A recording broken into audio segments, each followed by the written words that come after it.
सत श्री अकाल, मैं हूँ सनाम। जो आज की वीडियो बहुत ज़्यादा ज़बरदस्त होने वाली है क्योंकि आज हम पाकिस्तान की आवाम को दिखाएंगे इंडिया के नए पार्लियामेंट हाउस की बिल्डिंग और जानेंगे उनका रिएक्शन। तो आइए चलिए हमारे साथ। अस्सलाम वालेकुम। वालेकुम अस्सलाम। सर, आपका नाम? मुदस्सिर अब्बास। मुदस्सिर, क्या करते हैं? मैं डॉक्टर हूँ। मैं पीड्स के अंदर स्पेशलाइजेशन कर रहा हूँ। माशाल्लाह ज़बरदस्त। मैं आपको इंडिया के न्यू पार्लियामेंट की वीडियो दिखाना चाहती हूँ। मैं चाहती हूँ कि आप इंडिया का नया पार्लियामेंट देखें और उसके बाद अपनी कीमती राय का इजहार करें कि आपको उनका नया पार्लियामेंट कैसा लगा। जी जी, दिखाइए। क्या नाम है आपका? मोहम्मद सालिम कुरैशी। क्या करते हैं? मैं मैस्कॉम कर रहा हूँ। कहाँ से? यूसीपी। ज़बरदस्त। मेरा ख्याल है आगे एंकर बनने का ही प्लान होगा। हाँ, इंशाल्लाह अल्लाह ताला ने मौका दिया तो ज़रूर, क्यों नहीं। चलें, best of luck for the future.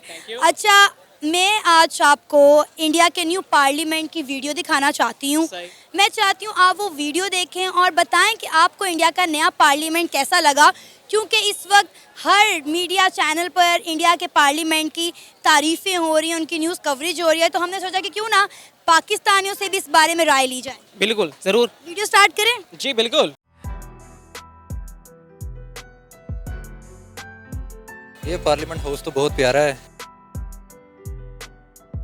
Parliament house ये देख के ऐसा लग रहा है कि 1 अरब और 30 करोड़ की आबादी के मुल्क की रिप्रेजेंटेशन जो असम्बली कर रही है वो ऐसे ही होनी चाहिए, और जिसके अंदर पूरे मुल्क की कवानीन बनते हैं और आइन के अंदर तरामीम आती हैं। और जहाँ जमहूरियत वाले मुल्क में जहाँ पार्लियामेंट के पास पावर रहती है, ये उनका दिखाया जा रहा है। अब इससे ज़्यादा हमारे मुल्क के जो हैं वहाँ की पार्लियामेंट भी इतनी ज़्यादा स्ट्रॉन्ग नहीं है और पार्लियामेंट इतनी प्यारी भी नहीं है।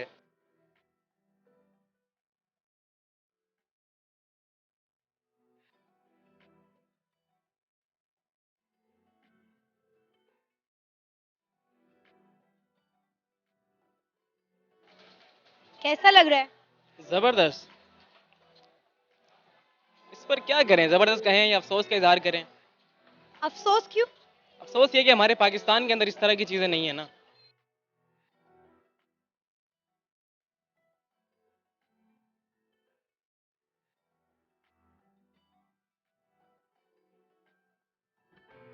सीट्स हैं, बैठने के लिए स्क्रीन्स हैं, लैपटॉप्स हैं।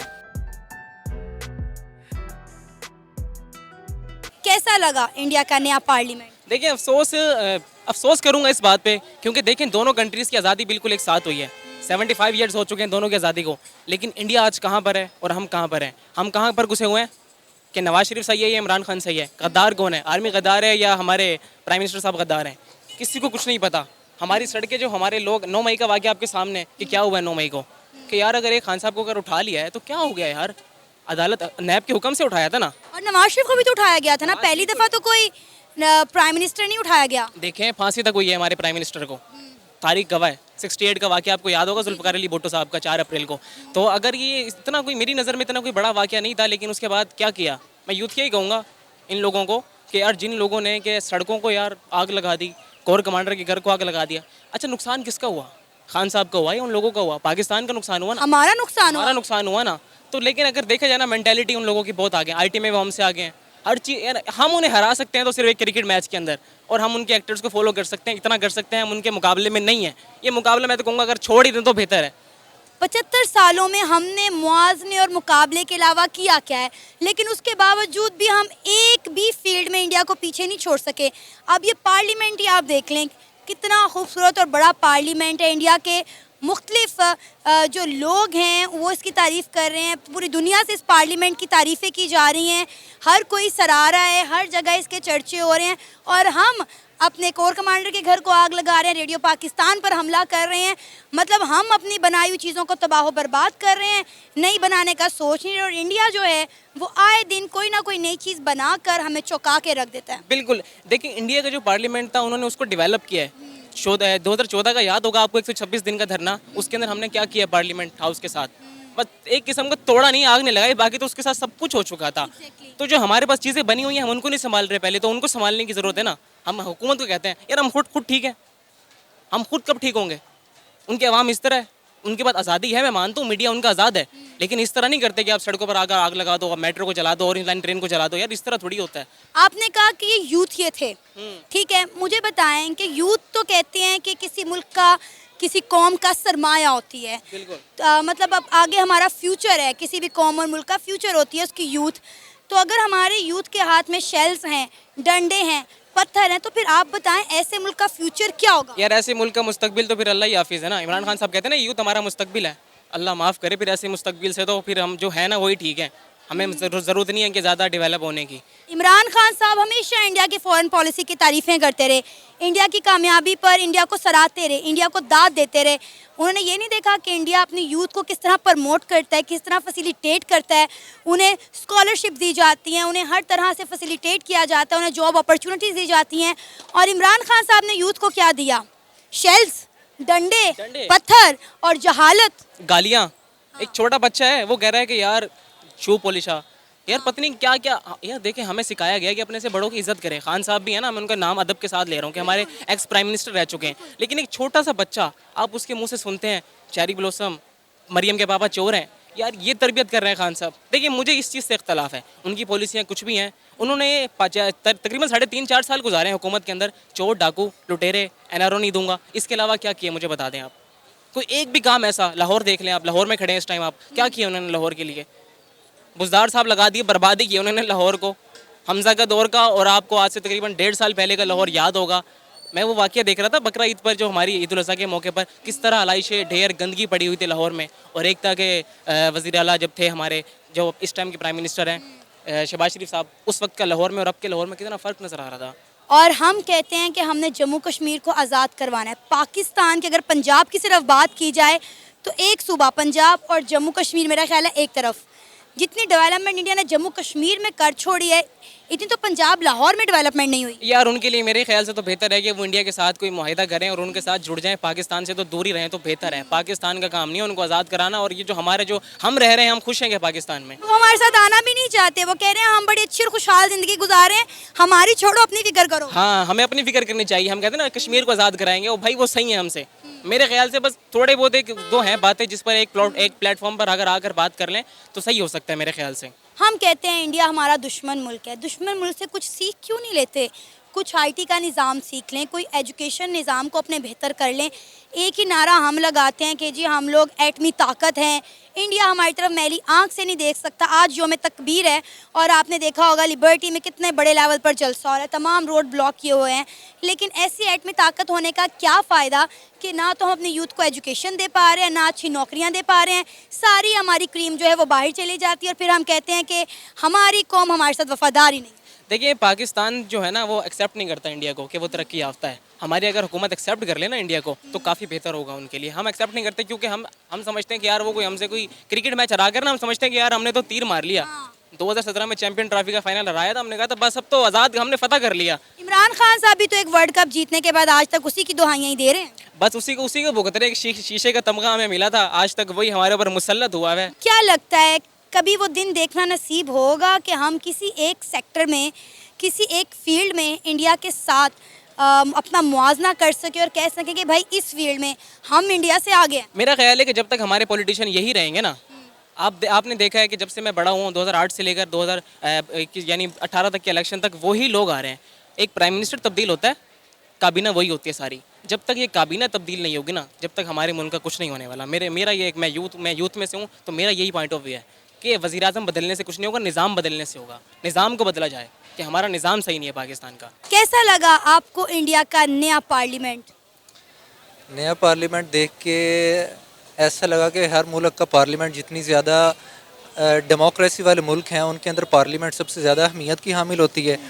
और उधर पार्लियामेंट हाउस जो है ऐसा होना चाहिए कि लोग उसको देख के उसके ऊपर फ़ख्र महसूस कर सकें। सर ये पार्लियामेंट क्या लगता है कि कितनी मालियत का होगा, कितने पैसे लगे होंगे इस पे?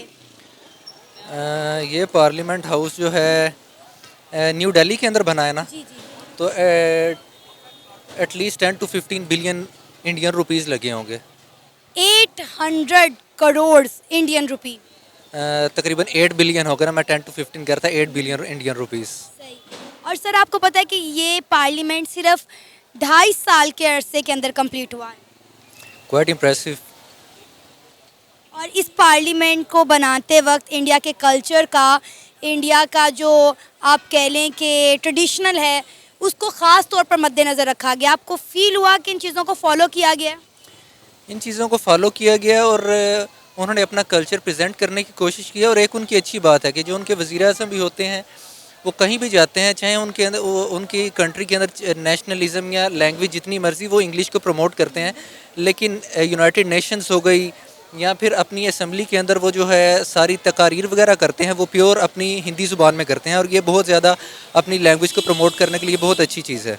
नो डाउट ये चीज़ जो है बहुत ज़्यादा नोट की गई है। ना सिर्फ अपनी लैंग्वेज को, अपने कल्चर को जो है वो बहुत ज़्यादा प्रमोट करते हैं। अच्छा सर, क्या कहेंगे अगर हम बात करें पाकिस्तान की, तो हम यहाँ अपने असासों को अपने हाथों से आग लगा रहे हैं। कभी हम कोर कमांडर के घर को जला रहे हैं, कभी हम अपना जो है रेडियो पाकिस्तान को आग लगा रहे हैं। और इंडिया जो है वो नए पार्लियामेंट बनाने में मसरूफ़ है और हम अपने बने बनाए असासों को आग लगा रहे हैं। मैं इस पर यह कहना चाहूँगा कि बात असासों की नहीं है, बात इस चीज़ की है कि आपका जो है मुल्क का एक प्रॉपर निज़ाम होना चाहिए। जैसे इस मुल्क की डेमोक्रेसी है, ना मुझे रूलिंग पार्टी से कोई शिकायत है, ना मुझे अपोजिशन पार्टी से शिकायत है। शिकायत सिर्फ यह है कि पिछले 1-1.5 साल के अंदर जिस तरह भी निज़ाम कंट्रोल हो रहा है उसके अंदर सबसे ज़्यादा जो करेंसी हमारी डाउन जा रही है, मुल्क के अंदर महंगाई बढ़ रही है और गरीब तबके के लिए रिहाइश मुश्किल हो रही है। चूँकि मैं चिल्ड्रंस हॉस्पिटल के अंदर एज ए डॉक्टर जॉब कर रहा हूँ, तो मैं देखता हूँ कि उधर बच्चे के एक इतने से बेड के ऊपर छोटे छोटे 5 बच्चे होते हैं। अगर यही हम उनको मुल्क के हालात इस तरह से करें कि उनके लिए सबके लिए अलग अलग बेड्स हों, सबके लिए अलग अलग इनक्यूबेटर्स हों, सबके लिए हर चीज़ अवेलेबल हो, यहाँ तक कि सिर्फ इस चीज़ के लिए नहीं कि लोग एक दूसरे के साथ पावर के लिए लड़ रहे हैं। पावर की लड़ाई ने मुल्क के हालात को बहुत ज़्यादा बुरा कर दिया है। आपने बिल्कुल 100% सही बात की कि पावर की लड़ाई ने मुल्क का बेड़ा गर्क करके रख दिया है। सिर्फ हेल्थ की बात नहीं है, हमारा एजुकेशन का निज़ाम देख लें, हमारा आईटी का निज़ाम देख लें, महंगाई देख लें, हर चीज़ तबाह बर्बाद हो गई, हमारी इंडस्ट्रीज़ बंद होकर रह गई हैं। मतलब हमने हमेशा हर चीज़ में इंडिया से मुआवजा किया है, तो हम फिर इंडिया से सियासत क्यों नहीं सीख लेते? मुल्क को किस तरह चलाते हैं, क्या हमारे सियासतदान इंडिया से ये क्यों नहीं सीख सकते?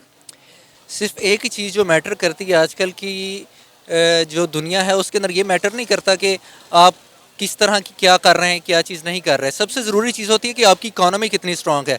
जापान को देखिए, आफ्टर हिरोशिमा नागासाकी उसने अपनी इकॉनमी को कितना स्ट्रॉन्ग किया। चाइना हमसे बाद में आज़ाद होकर उसने अपनी इकॉनमी को कितना स्ट्रॉन्ग कर दिया। सर बांग्लादेश देख लें, बांग्लादेश देख लें, उसके बाद आप अफगानिस्तान देख लें जहाँ 20 साल जंग होती रही है, उसकी करेंसी हमसे हमारे पास $290 प्लस है, उधर $84-85 के। अफगानिस्तान की करेंसी जहाँ 20 साल जंग होती रही है वहाँ की करेंसी भी हमसे बेहतर है।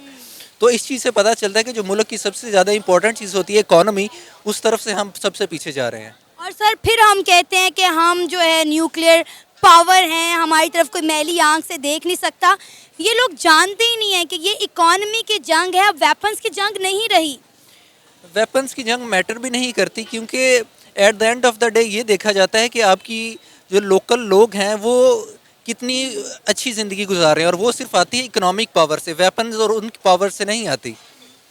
इकोनॉमिक पावर ही है जो लोगों की और दुनिया के अंदर आपकी इज़्ज़त बढ़ाती है।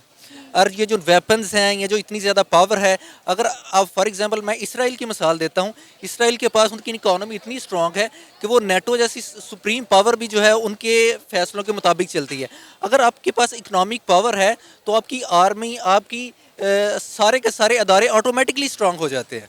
अब अगर हम बात करें सियासत की, तो इंडिया में बहुत बड़ी बड़ी सियासी जमातें हैं, लेकिन पिछले कुछ दिनों में पाकिस्तान में जो हो गया है और जो हो रहा है वो आज तक इंडिया में नहीं देखा गया। इसके ऊपर मैं सिर्फ एक ही चीज़ कहूँगा कि ये काफ़ी अफसोसनाक है, मुल्क के लिए बहुत नेगेटिव है। हालात बेहतरी की तरफ जाने चाहिए। किसी एक को जो सा मर्जी है, चाहे कोई इदारा है, चाहे सियासतदान है, चाहे हमारी अदलिया है, मुकन्ना है, या जो भी है, किसी एक को बढ़ के मुल्क को एक सीधी राह के ऊपर लगाना होगा। हमें ये नहीं चाहिए कि कौन कंट्रोल कर रहा है, कौन नहीं कंट्रोल कर रहा। सिर्फ इकॉनमी को एक साइड पे एक बेहतरी सिमत में लगाया जाए, ताकि ये इतनी लड़ाइयाँ और इतना जो मुल्क के अंदर फसादात है ये बंद हो सके और मुल्क एक अच्छी राह की तरफ चल सके।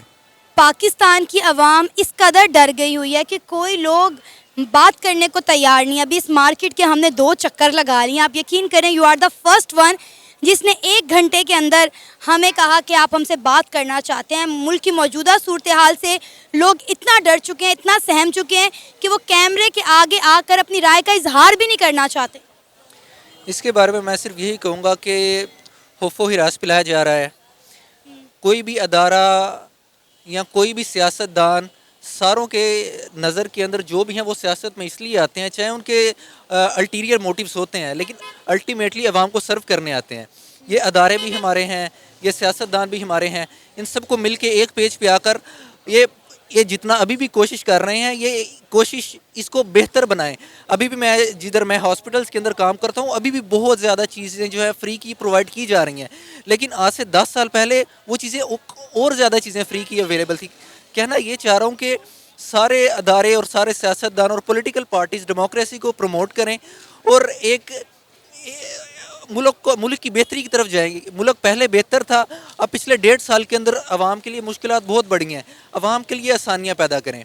मैं आपको मिसाल देता हूँ, आज से 8 साल पहले जो हमारी पे थी, जब हमारी पे थी तो एटलीस्ट तब डॉलर हमारा था 100 या $100 या $110 का। आज से 8-10 साल बाद भी हमारी पे उतनी ही है और आज डॉलर 290 रुपीज़ का है।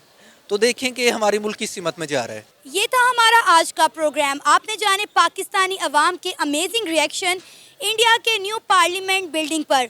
उम्मीद है आपको आज का हमारा ये प्रोग्राम और पाकिस्तानी अवाम के रिएक्शंस पसंद आए होंगे। आप भी अपनी राय का इजहार कर सकते हैं नीचे दिए गए कमेंट सेक्शन में। इसी के साथ हमें इजाज़त दें। पर जाने से पहले हमारे चैनल को सब्सक्राइब करें, वीडियो को लाइक करें और शेयर करें। अल्लाह हाफिज़।